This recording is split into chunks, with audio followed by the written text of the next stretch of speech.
Hanggang ngayon, hindi mo sinasabi ang buong katotohanan! Pinuntahan naman ni General Arevalo si Moises sa hideout nila kaya agad siyang pinaupo ni David. Pinagmasdan siya ng general at sinad niyang mabuti na lang at hindi natuluyan ang binata sa Crestwood na binalaan pa niyang huwag na siyang magplano kung papaano pa siya makakatakas. Sabay pinaalalahanan niyang gagaan ang sentensya niya kung makikooperate na lang siya na parang yung ginawa niya noong unang inako niya ang lahat ng kasalanan ng mga sagrado. Matapang na sinumbat ni Moises na hindi nila ito maluloko dahil alam niyang ipapapatay din siya gaya ng ginawa nila na hinamon pa niyang gawin na nila sa mga sandaling yan. Dahil sa mga sinabi ni Moises ay uminit ang ulo ng general, sabay sinaad niyang sa pagkakatanda niya ay mas madali siyang kausapin noon. Sabay sinabihan niyang kung makikisama siya ay hindi na niya ito papahirapan pa bago niya patayin. Sabay pinanggigilan niya ito at tinanong niya kung sino ang tumulong sa kanya para makatakas siya sa kulungan noon. Kaya naalala pa ng binata noong araw na sinaksak siya ni Gilbert nang alam niya ay patay na siya sa mga sandaling yan.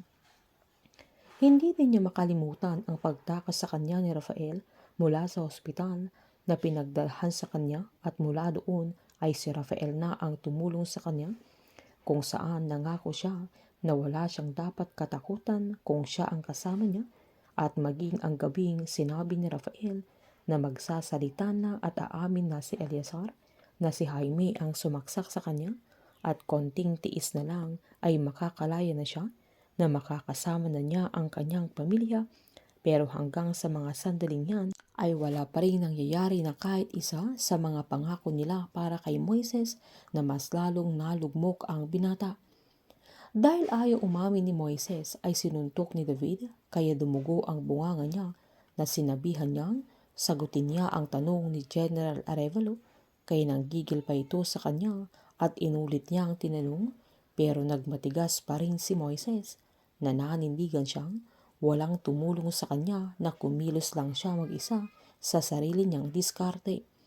Pinagsabihan siya ni General Arevalo na sinungaling siya at hindi niya kayang kidnapin si Rafael na mag-isa kaya pinanindigan naman ng binata na wala siyang kinalaman sa kidnapan na ayaw namang paniwalaan ni General Arevalo. Isasama naman ni Jaime si Rafael kung asaan si Moises kaya makikita niya kung papaano papahirapan nila Jaime at General Arevalo ang binata na dito na siya magplaplano kung papaano niya maipupuslit na naman si Moises. Painit ng painit ang mga tagpo, sabay-sabay po nating subaybayan ang advance episode ng Pamilya Sagrado dito lamang po sa aking channel. Patuloy lamang pong manood at mag-subscribe para ma-update po kayo sa mga susunod na episode. Marami pong salamat.